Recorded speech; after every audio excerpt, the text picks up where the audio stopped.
So welcome to another Macklin's Take YouTube episode. We are ringside at the AO Arena in Manchester, and Derek Chisora against Joseph Parker has just finished. Very, very close fight. Saw a great fight, another really close fight between Katie Taylor and Natasha Jonas. But let's start with the nominal top of the bill, Matt. And I felt for Derek because he didn't get it on a split decision. It's not the first time it's happened to him. I don't think it's any kind of scandal that Parker got it. I had him winning the fight on the unofficial Sky card, but equally Chisora could have got it. Yeah, I mean, I had it 7-5, so with the knockdowns, that was 114, 113, so a round to Parker. But listen, if someone told me they had it 114, 113, or 115, 113, or whatever way it works out, 115, 112 to Parker, I wouldn't have to Chisora. I'd have, yeah, definitely, possibly. It was a close fight, and there was a couple of rounds that were literally really close. It was a fight of two halves, wasn't it? You had Chisora bossing the first half, and then you had Parker taking over in the seconds, and then there's a couple of swing rounds. So, I mean, it was. I do feel for Chisora though, because he's been on the wrong end of a couple of desperately close fights, hasn't he? You do think, when's he going to get a bit of a the rub of the green in one of these?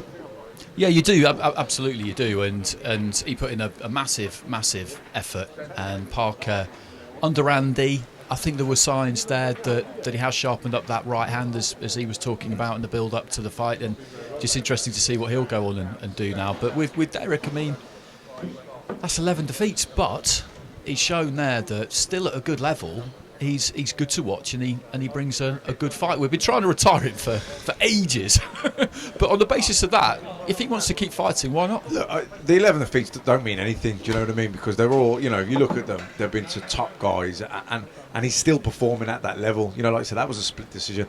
Didn't agree with the one wide card at all. If that was well off, I thought it was a close fight, round or two either way.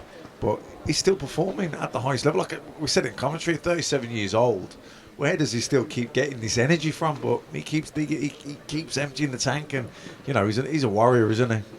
Yeah, 100%. So we saw a really good fight between Katie Taylor and Natasha Jonas too. We were hoping that this one would live up to the hype. People talking about their London 2012 quarter final and what a good fight that was, and it did live up to it. It did live up to it, and I thought Taylor just dug in and won it in the 9th and 10th rounds. Not that Jonas showed any lack of desire, quite the opposite in that final 4 minutes, but Taylor just dogged it out and just worked and just got over the line. Yeah, I'd agree with that. I thought Taylor had a handy victory handy lead after 5 rounds. I think I had it 4-1. But Jonas really came on strong in the second half of the fight, landed some great shots. But you're right. Katie Taylor just dug in and just showed that extra bit of tenacity, extra bit of work rate at the end, just to pinch to get those last couple of rounds, and I think a deserved winner in the end. But Tasha just showed once again, as she did against Terry Harper, that she is absolutely elite level in female boxing, and you just really want to see her win a world title, don't you? Because she deserves one. And speaking of somebody who was good enough to win a world title and the chips just didn't fall your way, you don't want to see it happen to somebody else. No, definitely not. You do. You need it. You need the rub of the green. You need a bit of luck as well. And she's been unlucky. I thought she was unlucky against Terry Harper. I don't think she was unlucky tonight. I thought Taylor was the deserved winner, but unlucky in the sense that she's gone so close. I'm sure she'll get another crack. She doesn't. She seems to be getting better and better. So I think she will get another shot at a world title. Maybe she'll do. Maybe her and Katie Taylor will do it again. Who knows? But or maybe she'll go back down to super feather and get the rematch with Terry Harper. But I think without a doubt she will definitely challenge for a world title again. And maybe third time lucky for her. So we had wins that we expected for Dimitri Bivol and for Chris Eubank. Eubank got the 10 rounds in. I think him and Roy Jones were happy to get the 10 rounds in. Marcus Morrison did a good job.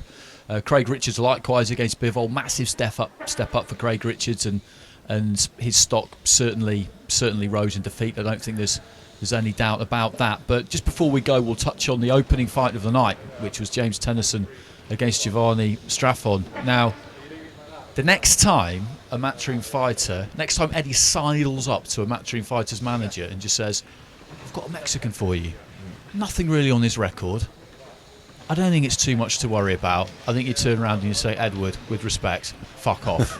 Because this is the third time now, isn't it? Well, Lara beat Josh Warrington, Valenzuela beat Robbie Davis Jr. And what are 2 minutes we had, though? I think the problem is with these guys is you can't really get any footage of them, so you're going in blind a little bit.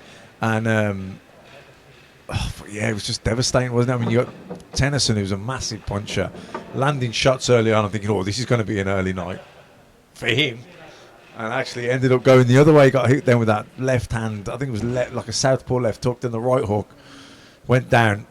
Ref probably could have stopped it at that point. He didn't. He gave him every benefit. He got up, but no, his legs were gone. His equilibrium was gone. He didn't know where he was, and luckily, he got caught with another couple of shots. But the ref was quick, close by, and quick to jump in.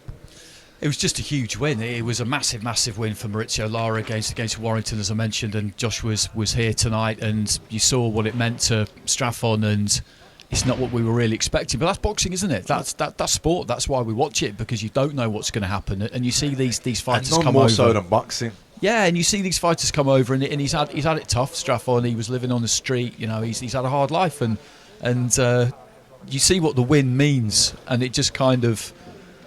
I don't know. There's nothing like it. There's nothing quite like boxing.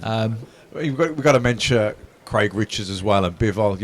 A good performance from both. Bivol won. I thought clearly, but it's a funny one because it was another fight where the scorecards doesn't really reflect the fight. Every round was close and competitive, but I felt that Bivol was winning the rounds. So no, I agreed. I agreed with that. It's just the way boxing scored, isn't it? You can win a minute of a round 12 times and lose 12-0, but technically you've won a third of the fight. Yeah.